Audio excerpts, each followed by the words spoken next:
Welcome to the Adventurer Podcast. We get to hear from incredible individuals who have said yes to God's call on their lives.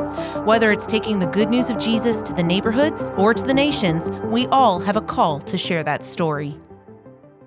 Welcome back to the Adventurer Podcast, where we seek to connect the pew to the people to the nations, all for the glory and the renown of King Jesus.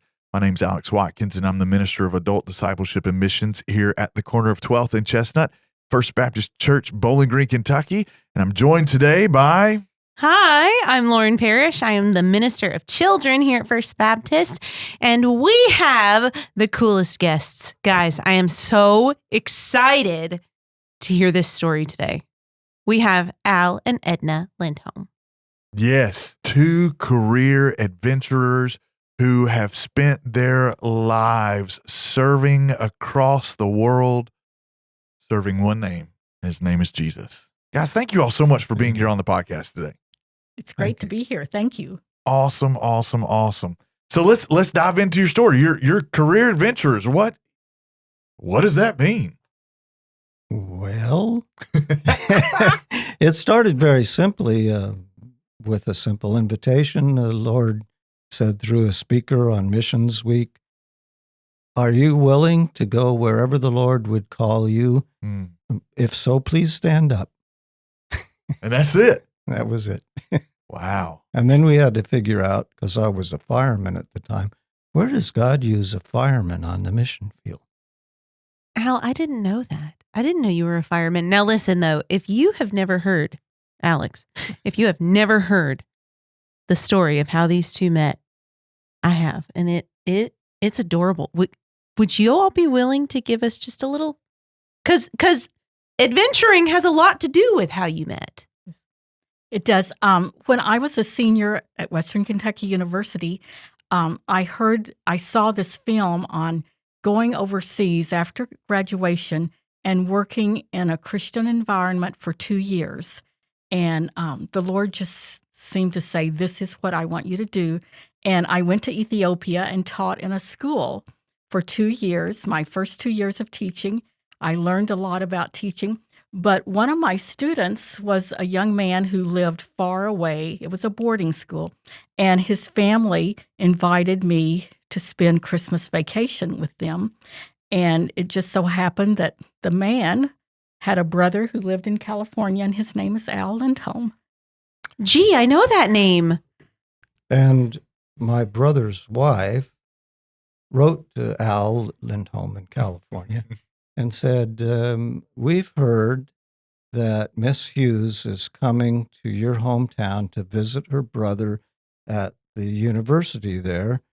And she's a fine young Christian lady. We really would like you to get to know her. And she makes good bread and cookies." That's important, isn't it? So I wrote back. Absolutely. And I thought it was a joke letter from my brother who lived in the same city. But I found out there really was an Al Lindholm, and I knew his brother and sister-in-law very well. That is so fun. We met. That's so good. So you've met. How did you get to yes? Well, here's the thing. Edna's yes was already on the table. Yes. Al, Mm-hmm. where did yours come from? Oh, I don't know. What was happening with me is that I was finishing up. I've been working as a wildland fire person over about 10 years. And I was finishing up, in the middle of all of that, finishing up my degree. And as I came back for the final session, there was a very active Christian ministry on campus.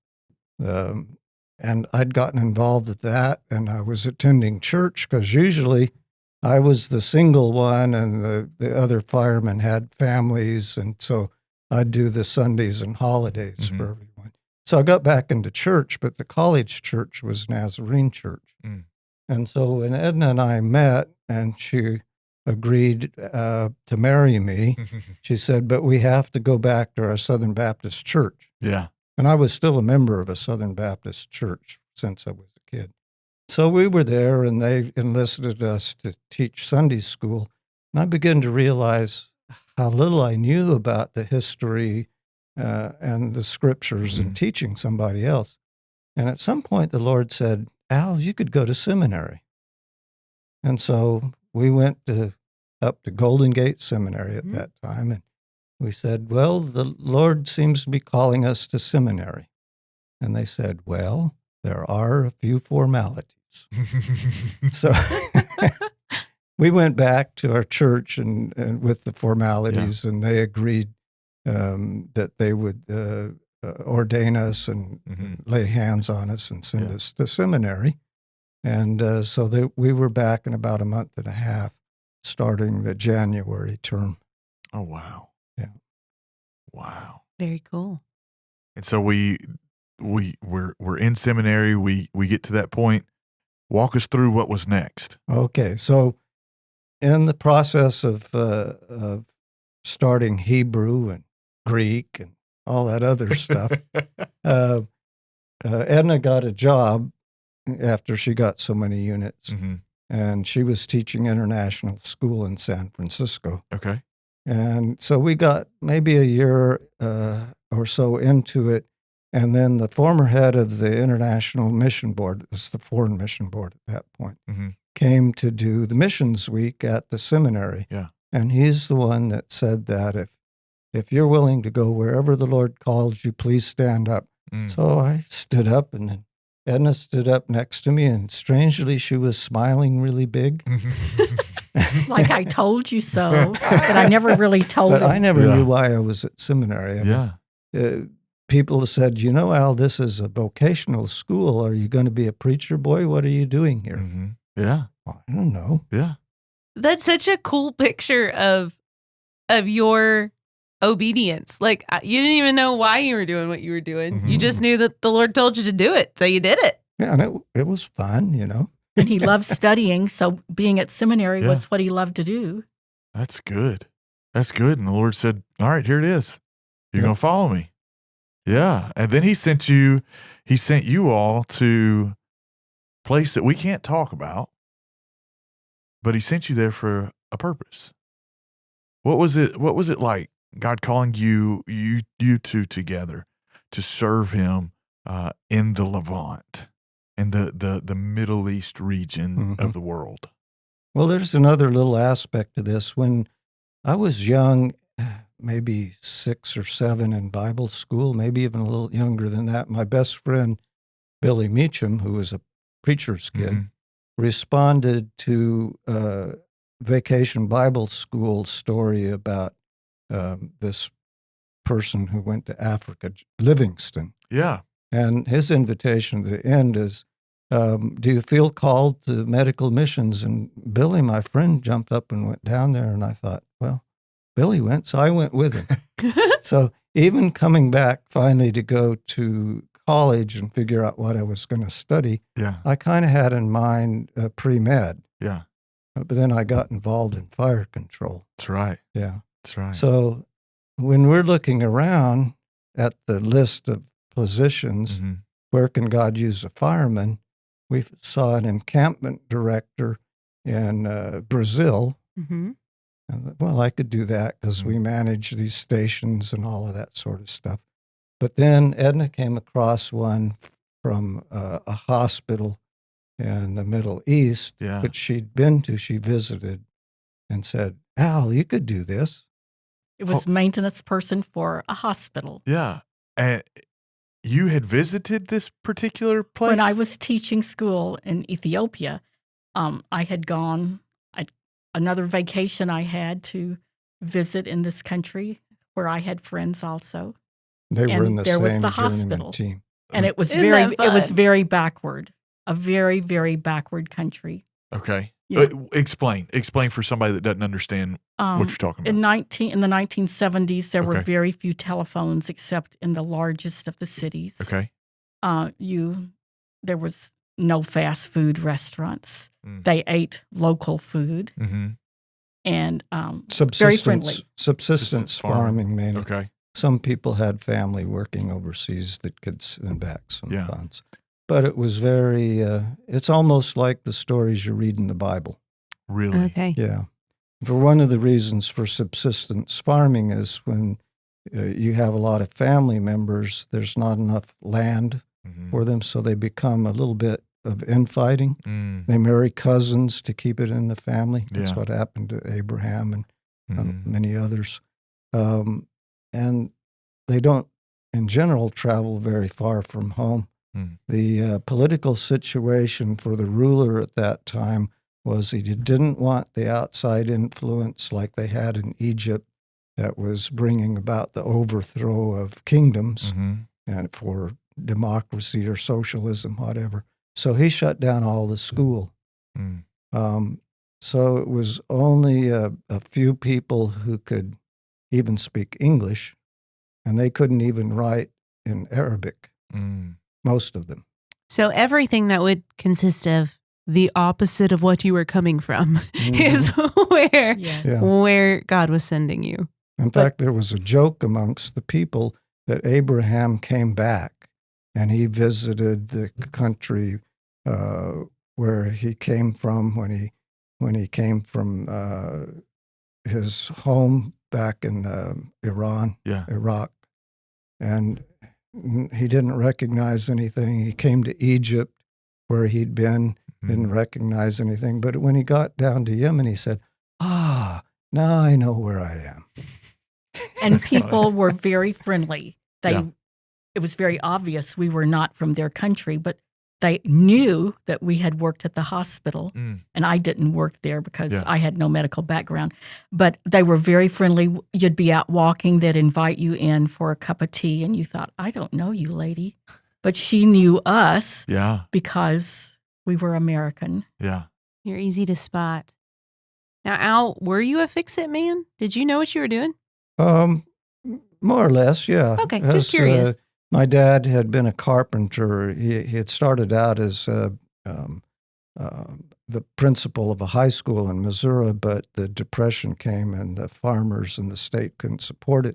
So he ran off to California and eventually got the family out there. But he was doing rough carpentry work, anything he could to keep all these 7 boys going when I grew up. And we were always helping. And the older brothers had actually built the house that we lived in. I had to do a lot of maintenance work, too, to help out keeping everything, the systems running. That's good. So, I mean, we were building a mission church, so we were doing carpentry and plastering and that sort of thing with that as well. And then in the forestry, in the wintertime, we'd do a lot of the maintenance that we couldn't possibly do in the summer with all the fires in California. So, yeah, there was a background. I didn't really think about it much, but it was there. It's amazing how God uses the things that, like you just said, we don't think about to orchestrate what's coming, to prepare you for what's coming. And so what was that like, going from what you had known into something just completely foreign? Jet lag. Constant state of jet lag. You had to learn once a month, do your grocery shopping. Once a month. Why once a month? Because the grocery where you could buy meat was an hour and a half away. Whoa. So, but you learned to do that, and we had wonderful neighbors we worked with, and we ate together and shared a lot and learned from each other. Oh, here's a recipe that you can use. Oh, very nice. So even though I didn't work in the hospital, when our children were older, we did homeschooling, and there were other kids who were studying the American curriculum, and I would be their teacher, and someone else would take my children. We had 17 kids in that school. We called it just called it the International School of our hospital. Wow. Yeah. What did it look like in that context to share the gospel? Like you said that people would see you on the street and just invite you in for tea. Like, was it a situation where you could just go straight into the gospel, or was it a situation where, okay, we got to build relationship, do several visits first? Yes. And they spoke no English. I met one or two people who spoke English, and my Arabic was just at the beginning. So you first must become friends with them and build a trust relationship. And then as you have opportunities, share with them who you are. And then after you share who you are, why am I like that? And tell them who made me the way that I am. That's and great. part of the building trust starts at that very beginning. That cup of tea is it's an agreement between you and the person that invited you in, that you will help each other for at least 3 days. Really? Yeah. Wow. You do no harm. Yeah, that's good. And so as you continue that relationship, then there becomes a level of trust and interdependence. And that works. Yeah. The hospital was in transition because they had earlier done more open evangelism. They had even had some Bibles in the outpatient clinic and other literature that people could pick up. Some young men had come into the outpatient, or at least one or two of them had come into the outpatient department, probably with a parent that needed help. And they took home a Bible to their village. And 7 young men, some months later, came into the outpatient department, was kind of a courtyard, and began to tell the people, you need to read this book. This has got the true answer to our situation. Wow. And they had become Christians just through reading the Bible. Yeah. Maybe there was some other help somewhere because there was a former Christian presence in the country. But when they went back to their village and that news got out, their families were forced to kill them. Oh, wow. They had 3 days in which to recant, which apparently they did not. And then the result was they didn't want us to have that book stand anymore. That was before we arrived. When we arrived, we still had on Saturday nights, I think it was, a meeting time. We had we'd take the post-surgery room and put a curtain in the middle. The women could be on one side, the men could be on the other, and each missionary was assigned to tell a Bible story in Arabic and try to explain it a little bit. And then we would sing some Christian-based songs. Yeah, that's good. That's very good. That also ended very quickly. Well, maybe a year or so. In. Yeah. When that started to take place after you all had gotten there, were you nervous? Were you scared? Were you afraid? We'd been asked, well, I was asked this question back in the States, and the thing is, when you're working in the middle of a situation and you're actively involved, you often don't think about it. You don't have time to think about it. Yeah. Well, and you just naturally don't think about it. So we actually were living with what looked like lightning and thunder on the horizon. Yeah. And for a month or so, we didn't know that there was a war being fought. Wow. But we started having people come in with wounds and things like that, telling us the story. Yeah. So we knew not to drive in those areas. Yes. Yeah. Yep. And I've used the illustration before. When you're in some place like Chicago, you need to know where it's safe to be and where it's not. Yeah. And Same way. It's the same as here as there. Gotcha. But we knew that we were where God wanted us to be, and He just gave us a peaceful feeling. Yeah. I don't remember ever being afraid. Even when very close to us, there were, some bad things happening. Sure. But there was peace because God wanted us there, and we just trusted Him for His protection, and He protected us. It's so good. It's so good. I think now that the day in which we live now, information is so quick to get to where you are, and you can get it even without looking for it. Yeah.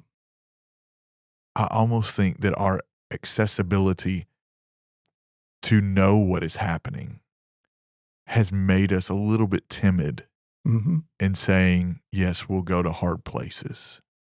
Yeah. Because we tend to hear the bad news, not the good news. Not the good news. Not the good news. And so, but you all are testaments of the good news, getting to people who had never heard it. So what was it like after that outpatient stuff took place, and how did you all navigate? Okay, our assignment is still the same, but now we don't have this outpatient spot to where we can just openly say, here's the gospel. Yeah. I think part of it was people in the country knew that the hospital had been started by Christians. Okay. And even though we couldn't outwardly at the beginning talk to them about Christianity, there was a trust that they had when they came to the hospital. They might not ask us anything, but they might ask a doctor something. But they trusted us, and that was wonderful. They knew you were there to help. And they knew our background was Christian. Yeah. And I think many of them trusted Christians because they saw Christians who were there to help. Yeah. And the effect of that ministry was so wide-reaching, people would drive for hours. Really? To get to the hospital. By taxi, usually. Wow. Most people did not have cars. And that's not easy, right? Right. So wide-reaching that I was here in Walmart, and I heard a guy picking up his daughter say something in Arabic, and I spoke to him, and he asked me, well, how did I know the Arabic? And I told him where I had worked. Yeah. And he said, oh, my sister was born there. Oh, And he picked up his phone and he called his family. You're talking about in Bowling Green. In Bowling Green. how cool is that? That's incredible. It is.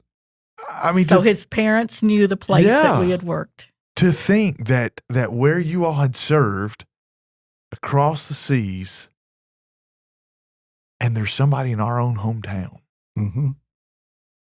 that you want to talk about God knitting his story together. And that's it. And That's we've it. seen that so much. Really? That's so good. The early days were very hard. We knew of 4 or 5 believers. Yeah. One is still a doctor in Kentucky. So there were others that, were struggling or being quiet and proceeding. Sure.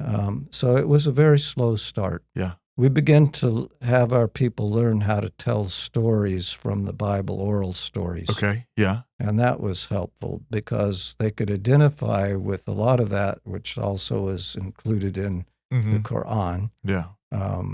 But then to get to the point where it's interesting and they want to hear more. Yeah. And so things begin to progress because of that.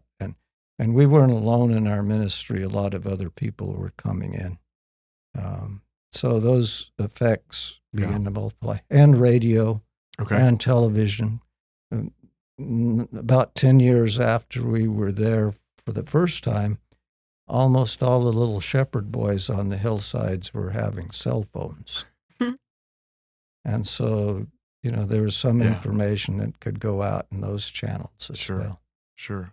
And I've heard today that there are people using these headsets where you can see reality. Yeah. That they're meeting people online to speak to them. Wow. Far across the world. That's crazy. What would you say sustained you all through not only your entire time, but especially during those hard moments? I think our community, Okay. Doctors, nurses, staff, our friends in the community as well. Yeah. And our church has a calendar of birthdays that especially the women are very involved in reading. And many people would send us birthday cards on our birthdays, but also our neighborhood, Christian neighborhood. Okay. We kept each other going. Good. And encouraged each other, and we were there for them all the time. And we met weekly to pray together. Yeah. So would you say this is a very, when you were serving overseas, it's a very Acts 2:42, you devoted yourselves preaching and teaching of God's word. You devoted yourselves to each other. You devoted yourselves to the people around you. Very much. You're living that out, just day in and day out. It became our work, Yeah. our community. Okay. The best part of it was we felt at home in the community. Therefore, the people around us weren't strangers. They weren't, we forgot we were different nationalities. Yeah. We were doing some of the same things, even though we were different religions. Yeah. But visiting was a very important part of our community. Okay. And they visited us, and we would visit them. Good. Women visit women, and men would visit men. That's good. That's so good. And hospitality is a big deal. It doesn't seem like it's a big deal here in the U.S., but it's a really big deal around the world. Yeah. It's a covenant. It's an agreement. Yeah. You said 3 days, right? 3 days. 3 days. We're going to be kind to each other for 3 days. I don't think that's a bad idea here. It's not. I think we should might do need that. to adopt it a little bit. I've often heard that. Al, Edna, you want to come over for coffee later? Yeah, then Okay. we won't say anything bad about you. for 3 days. For 3 days. We've often heard that. Invite us back. Yeah.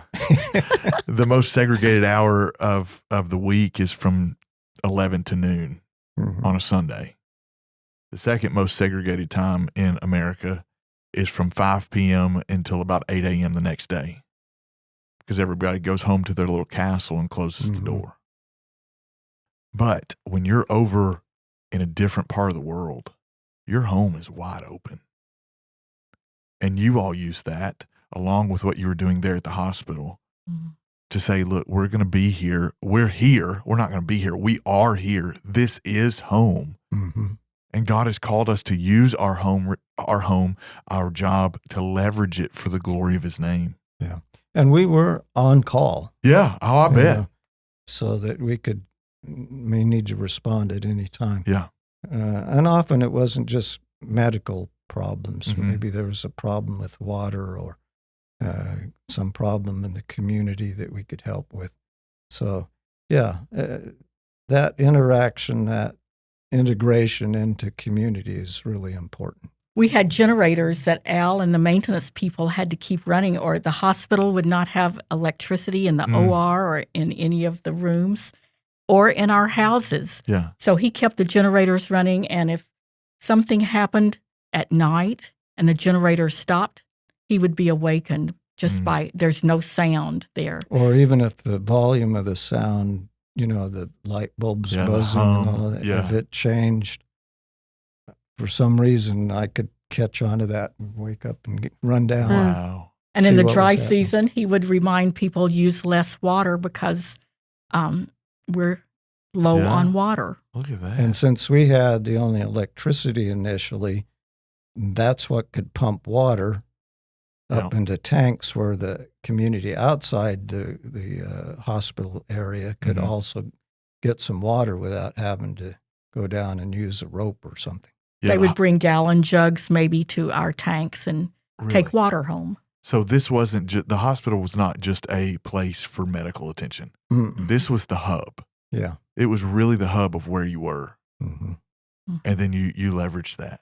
Yeah. And we had 100 and some employees. Okay. So basically did a lot of support for the community that way. Yeah. Gotcha. I want to go back. You made mention about raising kids on the field. How was that? They had such a wonderful, loving community. The Christians who worked at the hospital, they were aunts and uncles and cousins. And they had friends outside. Now, we had a wall or a fence around our neighborhood. Everybody had a fence around their house where people couldn't just walk in, security. Yeah. But our kids knew where their friends lived, and especially our son could walk to his friends' houses. But when there were kids around, our kids were a part of them. Yeah. Go ahead. Yeah. One of my favorite stories is how the kids learned to interact with the community outside the fence. We had to have a fence so people wouldn't come at any time and interrupt the doctor when he was trying to sleep, whatever. But they had learned that if they took sticks to this lady that lived across the little road beside the hospital, and push it through the fence, that she would give them pieces of this nice country bread. Oh, That she had just And baked. she would use the sticks to cook the bread. how fun. And we That's didn't know impressive. this. This happened Yeah. like almost 40 years ago, but we didn't know it until maybe 10 years ago. So Rachel and Will, we still remember what you did. That's so sweet. That's awesome. But the lady was so happy to get wood because she needed wood to bake her bread and to Yeah. cook all of her food. Wow. Oh, How much of a challenge was it to raise kids on the field? I didn't see it as a challenge at all. I don't think they thought it as a challenge. Really? They loved it. They had friends nearby, Yeah. and they didn't know what all the American kids back in the United States had. Yeah. So what they had was fine with them. That was Sure. all they saw. Kids were pretty resilient. They Mhm. were. Yeah. The biggest problem, I think, comes in helping them get back into community in the U.S. Okay. as they grow up. Yeah. There's so many things that are different. Mm-hmm. There's so many hazards that they Yeah. never realized were there before, that they often get into trouble without help in the transition. Yeah. And leaving them behind at college time, Or That at was really boarding difficult. school even. That was hard. or when they got old enough to have a car in college, Yeah. do they really know American rules for driving the car? And we weren't there to help. Yeah. Yeah. And so they lived their entire child life on the field. They did. Wow. that is so cool.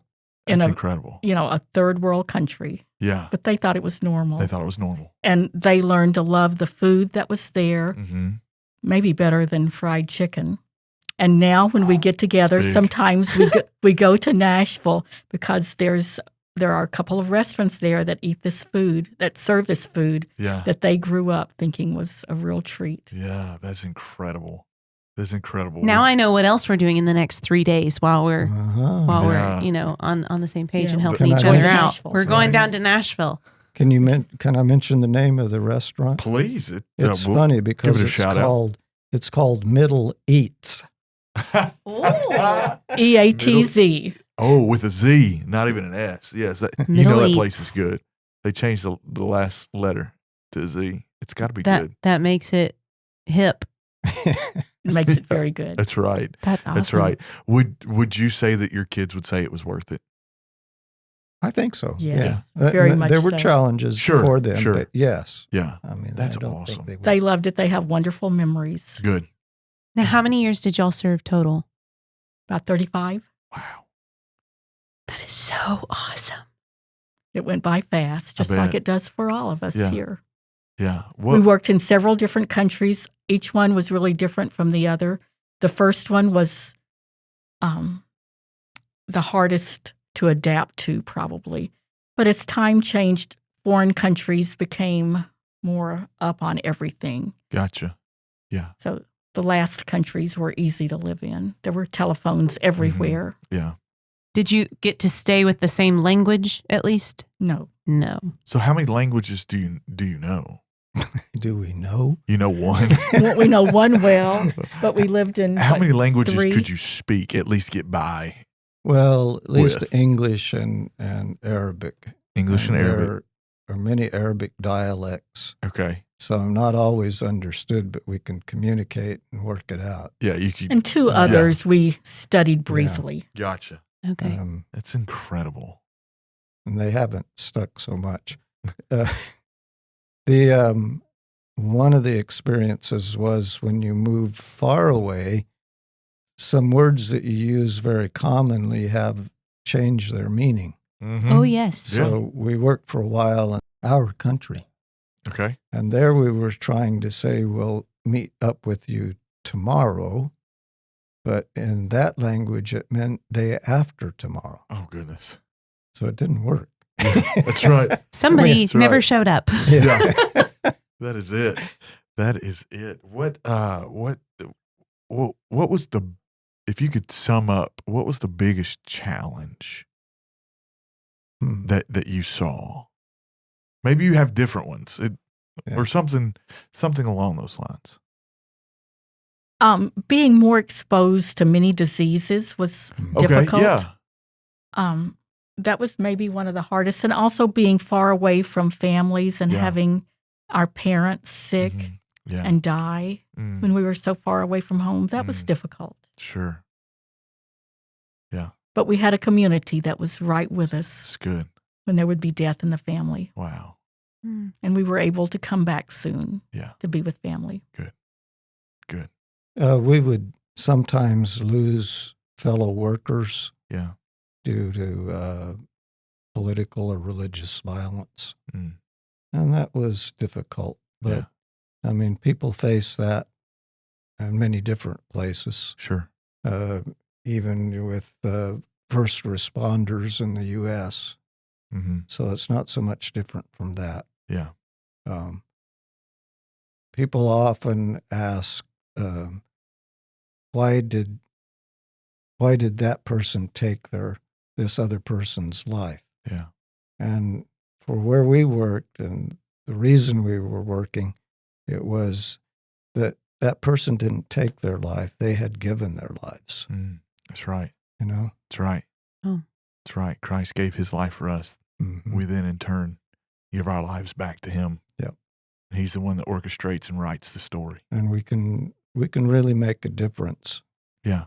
Some of those people were really, saints. Sure. Absolutely. Sure. So leading off of that then, what was the biggest blessing? Mm. You have to pick one. Just one, Edna. Having my neighbors love me as a sister. Oh, I love that. Mhm. Even though I was so different from them, they accepted me as a sister. That's one of the coolest things about living overseas is you become even closer to people because you don't pick them. Like you just become family. And God placed us in neighborhoods where we found very special people who would accept us and love us, and like we loved them dearly. And when there would be an issue in the country, the landlord would come knock on our door and say, "Don't go out today. Mm-hmm. Is there something you want at the grocery that I can pick up for you?"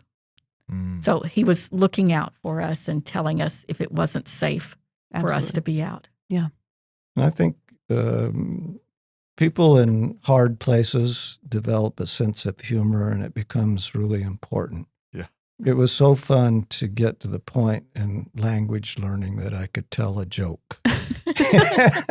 They would Knowing you, understand. I believe that. There are goals in life, and Yeah. that is a great goal to have. And on the other side is, having that confidence so you could ask questions about, how life is going.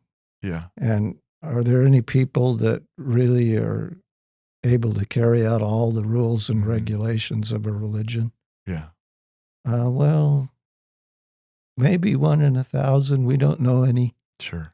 Yeah, that's right. Yeah. So you get to the point of honesty about Yeah. what human life is about and Yeah. what the answer is in That's our right. Lord and Savior Jesus. That's right. And our support from churches back home and individuals was wonderful.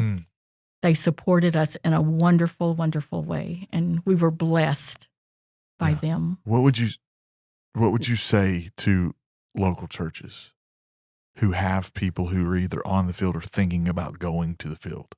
What would you tell the church? Stay in contact with them, pray without ceasing for them. Okay. Let them know that you are there if they need something. Yeah. You can send it in the mail if it's that important. If there's a family problem, share with the church, and the church will pray for them. That's good. Don't be afraid wherever the Lord sends you. He said that to the church, everybody. Just I heard it. Letting that go out there. And sometimes church members think that's not a safe place to go. Why would you go there? Yeah. Because God is with us. Yeah. Yeah. And that's it's right. okay. I would rather be found in what we deem as a hard place, but in His will, rather than what I think is a safe place and outside of what He wants us to do. Yeah. You know? Just today, I was asked by someone, "Did you feel safe in that place?" yes all the Yeah. time. That's right. And if it wasn't safe, then you stayed at home. Yeah. What would you say to the husband and wife who are considering putting their yes on the table? Listen to God. Yeah. Ask God to put direction right in front of you where you will understand it. And share with each other, what the Lord is doing in your lives. Yeah. It's so good. And if you are afraid, share it with people. Ask them to encourage you, to pray for you. Yeah. It's okay to be afraid of what That's God right. is calling you to do, but it means He will be with us. You've mentioned it several times, and it's just repeated over and over and over again. We had the opportunity to be on a podcast, the Beyond Sunday podcast. It's a part of our podcast network here at First Baptist, and we talked a lot about praying today. And that's step one. If you're considering, you're willing to put your yes on the table, you better start praying. You need to. It's our constant communication, and knowing that there are people who are willing to pray for you.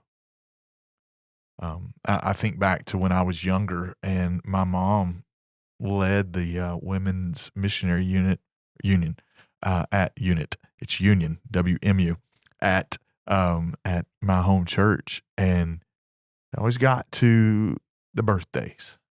You made mention of it, Miss Edna, and I always wondered what those initials. I knew it represented people. But now to put initials to a face. I don't know why the Lord is recalling that to me, but to know that we get to commune with Him on behalf of people who are serving Him across the world, to intercede on their behalf, to lift them up, to celebrate what He is doing through them. And it's something that will be implanted on my heart for the rest of my life. And so, thank you for your willingness to serve Him in hard places. Yeah. And we have to thank for all those people that help support that work. Yeah. We couldn't have done it if we were having to worry about money all the time. Yeah.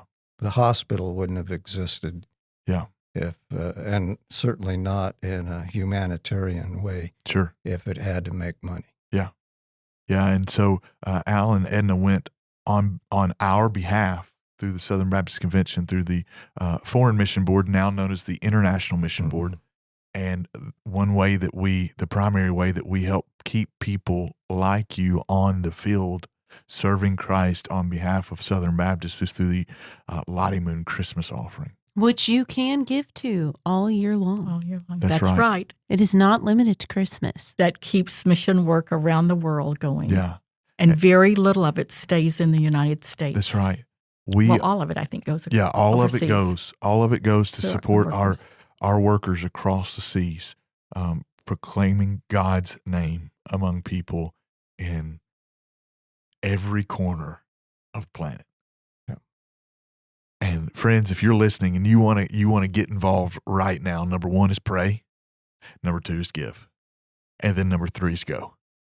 And so your time overseas is not up yet. Well, right? It's amazing that there's a new program where retired people can go back and serve for a period of time, which is a real pleasure. And this Sunday, we're going back to the Levant to work for 3 months and work alongside fellow colleagues. Awesome. We're excited about that. That is so, so incredible. And we had the privilege of commissioning you all yet again. Yeah, appreciate it. Yeah, this past Sunday here at the corner of 12th and Chestnut. And you know, and we commit to praying for you all. Thank you. Just as much as you've told us, and we are so excited to see what the Lord's going to continue to do through you. We are too. We're going back to see some of the same people and work with some of the same ladies on my part who Awesome. are in that country because of unrest in their Yeah. own country. And I'm so looking forward to going back and Good. visiting them. Good. I think that people getting to hear today's podcast Yes. is going to make their prayers that much more sweet. That's right. You know, getting to feel like they know a glimpse of you and your story. And this has just been really fun. I love hearing stories of adventurers who have said yes to God, and God has come through in mighty ways and given you stories to tell. And I don't believe that this is the end for our church. I think we've got a lot of people that maybe have a yes to put on the table. I think so. And I think it could be really cool. And I think that hearing these stories will help that, to see that adventurers are humans, everyday people that God's called. Normal people who put their yes on the table, who say we'll go and do whatever the Lord's calling us to. From all vocations, Yeah. people are needed overseas. That's right. Of all ages. Of all ages. That's right. And when you have young children, people love to look at those little children, and it's an opportunity to get to meet someone. It's amazing. Kids are an in real quick Mhm. all over the world. That's right. All over the world. And those beautiful children whom God has entrusted us with to steward well on his behalf are ways to get to the gospel real quick. And so, yeah, that's so good. So, Al, I'm sure you're going to be knee deep in all kinds of projects. And We had a conversation last night with our boss that yeah, lives in Egypt, and we were talking about plumbing and water. And water leaks. that's in the right. guest That's house. right. That's Here's so your good. to-do list, Al. Yeah, that's We're good. working on the to-do list.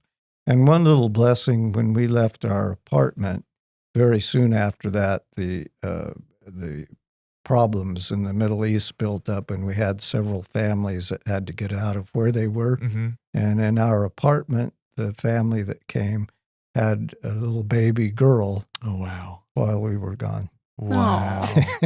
That's so good. So good. Well, Al and Edna, thank you so much for joining us for the Adventure Podcast. Thank you. We are better because of people like you. Well, And- and we're better because of this church here Yeah. that really was a blessing to us coming back from Good. hard location, and you walk in and you see the beautiful sanctuary and Yeah. the music and the participation. Yeah. We appreciate it so much. Well, we are honored to serve alongside you. And again, look forward to what God is going to do. Amen. We do So- too. Yes. So we have a little tradition here at the Adventure Podcast. Miss Edna, would you send us out today? I will. From our neighborhoods to the nations, may we proclaim the name of Jesus. Thanks for listening to the Adventurer Podcast. If you would, take a minute to leave us a rating and review, 5 stars preferably, on your favorite podcast platform. This podcast is produced and engineered by Chadwick Walden. Catch you next week on Missions Monday.